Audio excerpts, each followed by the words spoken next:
গৃহযুদ্ধ শেষ হলো, এই রাষ্ট্রকে আমাকে মেরামত করতে হবে, প্রথমে আমাকে শান্তি প্রতিষ্ঠা করতে হবে। এই জন্য প্রথমেই বললেন আফসুস সালাম। রাসূল সাল্লাল্লাহু আলাইহি ওয়াসাল্লামের কথা বলার টাইমিং বুঝতে হবে, ওনার মাইন্ডসেট বুঝতে হবে, ওনার ফিলোসফি বুঝতে হবে। He was the greatest philosopher ever in the world.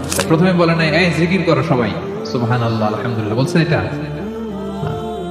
প্রথমে বলেন এই মেয়েরা সবাই পর্দা করো, মাথায় কাপড় দাও, বলছে? প্রথমেই বলেছেন শান্তির পয়গাম পৌঁছে দাও।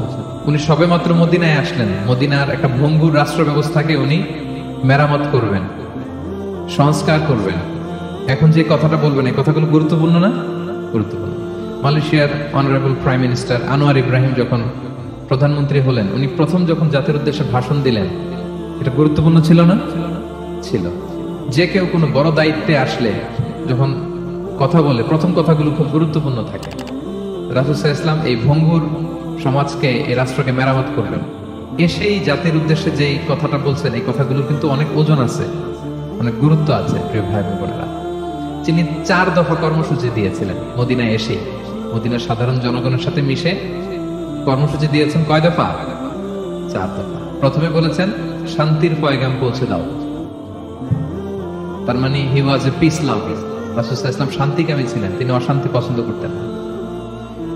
পিস এন্ড হারমোনি কিভাবে সোসাইটিতে এনশিওর করতে হয়, এটা ছিল ওনার লক্ষ্য। প্রথম কথা থেকে বোঝা যায়। প্রথমে বলে নাই এই জিকির করো সবাই, সুবহানাল্লাহ আলহামদুলিল্লাহ, বলছে এটা? না। প্রথমে বলে নাই এই মেয়েরা সবাই পর্দা করো, মাথায় কাপড় দাও, বলছে? প্রথমেই বলেছেন শান্তির পয়গাম পৌঁছে দাও। সুবহানাল্লাহ। তিনি শান্তির নবী ছিলেন, তিনি শান্তি প্রতিষ্ঠার জন্য, পিস এন্ড হারমোনি করার জন্য আজীবন কাজ করেছেন। এবং মদিনাতেও তিনি এই 3 ধর্মের লোকদেরকে নিয়ে পিস এগ্রিমেন্ট করেছেন। যে কুরাইশরা আক্রমণ করেছে তাদের সাথে তিনি পিস এগ্রিমেন্ট করেছেন, শান্তি চুক্তি। প্রথম কথা হচ্ছে শান্তির বাণী পৌঁছে দাও। কারণ মদিনাতে রাসূল সাল্লাল্লাহু আলাইহি ওয়াসাল্লাম হিজরতের 5 বছর আগে একটা গৃহযুদ্ধ হয়েছিল, প্রচন্ড বড় গৃহযুদ্ধ। এটাকে বলে বুআসের যুদ্ধ। বুআস আউস এবং খাজরাজ ট্রাইবের মধ্যে। সবেমাত্র গৃহযুদ্ধ শেষ হলো, এখন কি প্রতিষ্ঠা করতে হবে? হ্যাঁ বলেন তো একটু। সবেমাত্র গৃহযুদ্ধ শেষ হলো, একটা ভঙ্গুর রাষ্ট্র, এটা তো মেরামত করতে হবে। কি বলেন? প্রথম কাজটা কি? To establish piece in the society. এবং সেই কথাটাই রাসূল সাল্লাল্লাহু আলাইহি ওয়াসাল্লাম বললেন। রাসূল সাল্লাল্লাহু আলাইহি ওয়াসাল্লামের কথা বলার টাইমিং বুঝতে হবে, ওনার মাইন্ডসেট বুঝতে হবে, ওনার ফিলোসফি বুঝতে হবে। He was the greatest philosopher ever in the world. পৃথিবীর সবচেয়ে বড় দার্শনিক ছিলেন আমাদের নবী। তিনি কোনো কথা এলোপাথারি আন্দাজে বলে দেয় না, একটা বড় এইম রেখে। গৃহযুদ্ধ শেষ হলো, এই রাষ্ট্রকে আমাকে মেরামত করতে হবে, প্রথমে আমাকে শান্তি প্রতিষ্ঠা করতে হবে।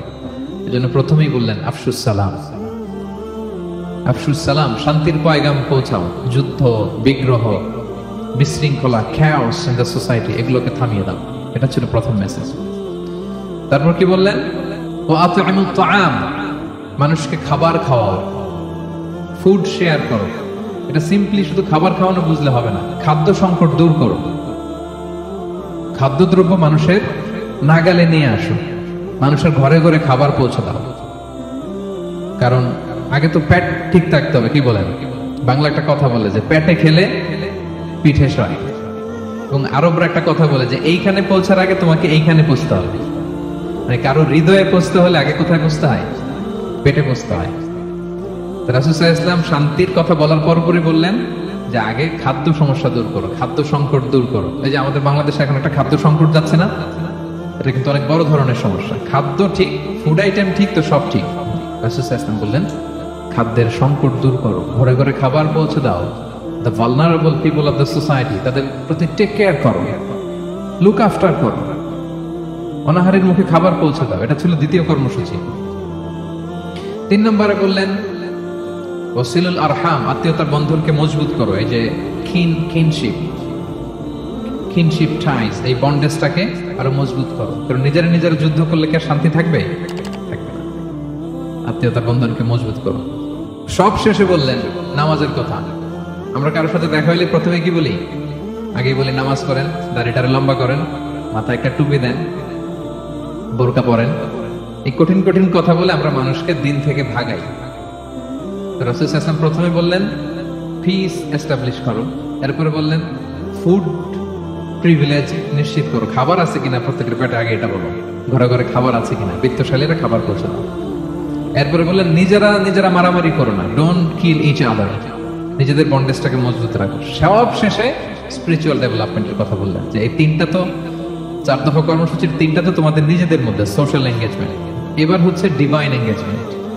ডিভাইন পাওয়ারের সাথে নিজেদের সম্পর্ক জুটে দাও। যখন সবাই ঘুমায় তুমি ঘুমিয়ে যেও না, তুমি জায়নামাজ বিছিয়ে সেখানে কান্নার ঝড় তুলো, সেখানে রবের সাথে একটা স্ট্রং অ্যাটাচমেন্ট গড়ে তোলো। রাসূল সাল্লাল্লাহু আলাইহি ওয়াসাল্লাম বলেন 4টা কাজ যে করবে তাদখুলুল জান্নাতে বিসালাম, সহজেই সে আল্লাহর জান্নাতে ঢুকে যাবে।